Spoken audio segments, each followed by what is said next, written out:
लिहाज से आंखें खोलने के लिए काफी थी कि अमेरिका जब भी मुज़ाकरात का डोल डालेगा, और खासतौर पे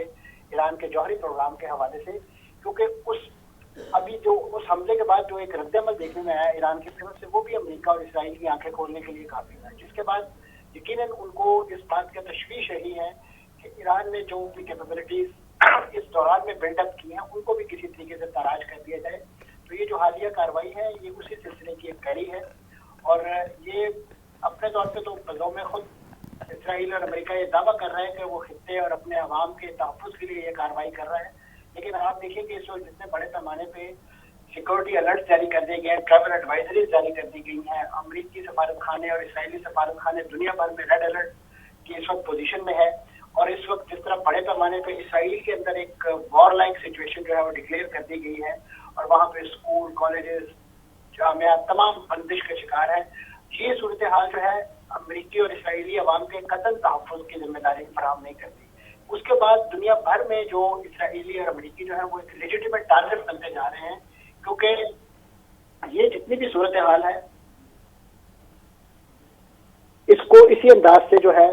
वो अमेरिका हमेशा से यानी उसको अपनी पॉलिसी का हिस्सा बनाता रहा है। और आप देखेंगे कि अभी इस वक्त जो ईरान का रद्दअमल है वो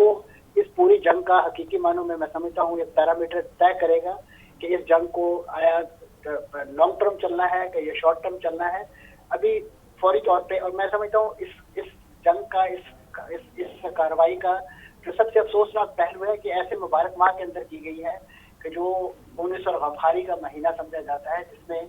दुनिया भर के जो अवाम है उनके लिए एक भाईचारे का पैगाम और इसी तरीके से उनसे एक रेसिप्रोकेशन बेसिस पे ताउन की बात की जाती है। लेकिन ऐन रमजान मुबारक के मुबारक सातों के अंदर जो है वो इसराइल और अमेरिका ने मिलकर ये जो एक शर्मनाक कार्रवाई की है, मैं समझता हूँ इसकी जितनी भी मजम्मत की जाए इस वक्त कम है, और हकीकी मानों में इस वक्त जरूरत है कि खित्ते के वो ममालिक के जो इस वक्त बहुत बड़ा मैं समझता हूँ सहारा बन सकते हैं ईरान का, और खासतौर पे ईरान की सार्जियत और सिक्योरिटी का और उनके निहत्ते अवाम का, उनको इस वक्त एक्टिवेट होना चाहिए। अगरचे उन्होंने बड़ी दलेरी और बहादुरी का मुजाहरा किया है कि जिस तरीके से वो डोनाल्ड ट्रंप और उनके जो इत्तेहादी इसराइल है उन्हें ये बात पावर कराते रहे हैं कि इस बार इस कार्रवाई के लिए वो अपनी सरजमीन या अपनी जगह जो है वो इस्तेमाल नहीं होने देंगे। लेकिन अब जरूरत इस अमल की है कि इस चीज को भी तय किया जाए कि ईरान पर किया जाने वाला ये हमला है, इसमें कौन कौन से ऐसे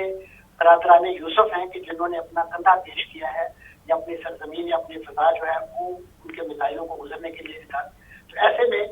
वो लोग भी जो है अपने आप को एक तड़ने वाला समझें और अपने आप को एक लेजिटिमेट टारगेट समझें ईरान की जवाबी कार्रवाइयों का। और ईरान ने तो ठोक अल्फाज में इससे पहले इस बात का इजहार कर दिया था कि वो ये कार्रवाई जरूर करेंगे, और उनके लिए तमाम वो अड्डे जो मशरक़ वस्ती में मौजूद हैं किसी भी मुल्क के अंदर कतई नज़र वो कहाँ है वो एक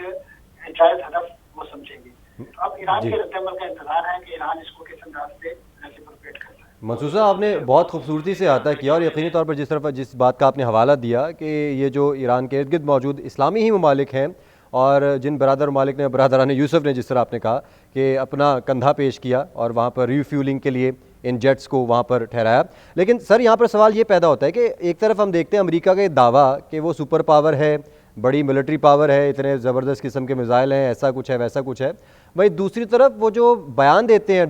सर डोनाल्ड ट्रंप जो है कि ईरान जो है उनके पास इतने अच्छे अच्छे मिसाइल हैं, वो हम पर हमला कर सकते हैं, ईरान के पास ये है, ईरान के पास फ़लानी सलाहियत है, या हम इनकी नेवी को भी टारगेट करेंगे। तो क्या एक डर है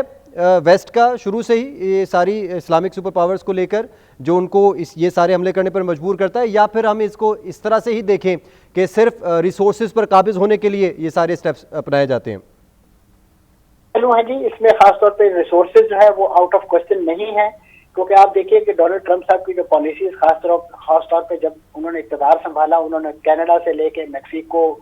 वेनेजुएला, यानी कौन सा ऐसा मुल्क है कि जहाँ पे कोई ऐसा रिसोर्स मौजूद था उस पर उन्होंने हाथ साफ करने के लिए कोशिश नहीं की, और वेनेजुएला की सूरत में तो एक अमली कार्रवाई भी करके दिखा दी उन्होंने। तो ऐसी सूरत में ये पहलू अपनी जगह मौजूद है, लेकिन इस वक्त मैं समझता हूँ कि इस खित्ते के रिसोर्सेज जो है, और खासतौर पर जो एक सबसे बड़ा जो अमेरिकन ज़ायनिस्ट एजेंडा